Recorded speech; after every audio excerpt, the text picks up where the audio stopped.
Hey guys, it's Bass Sensei, and I was just playing with my new headless multi-scale, and just enjoying it at kind of a loud volume. I want to talk to you this week a little bit about getting the most out of your head.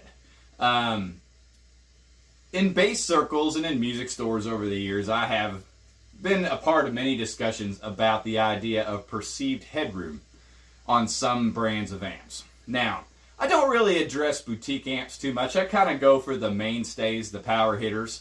But you'll notice, and if you have played with these amps over the years, that some brands have a perceived headroom. In other words, you don't have to turn them up, the level of the volume up very loud to get it to really crank. But there's some brands, like Ampeg, SWR, Warwick, where the perceived headroom is not there.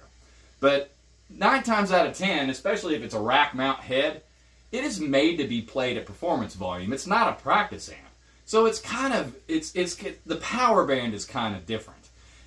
Take it like race cars, right? A Formula One car performs completely different than a muscle car or a drag car.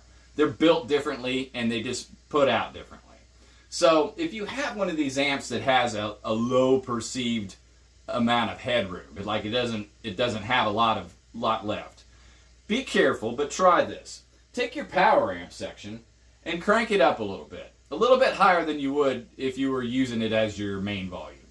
And then back off your input signal and boost it up to your desired volume. And then at that level, set your EQ, okay? That's what you're supposed to be doing when you're playing, out live or in a practice situation. Now, that amp is not made to be played in the bedroom. It is a live performance amplifier. So when you turn it down, it's going to sound thin.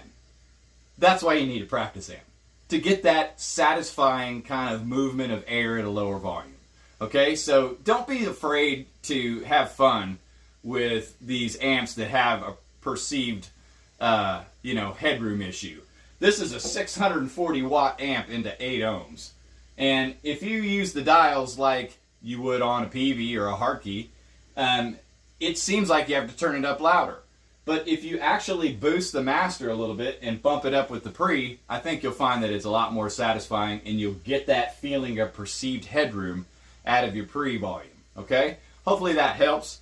And that's this week's tip. And until next time, I'm Bass Sensei. And you're dismissed.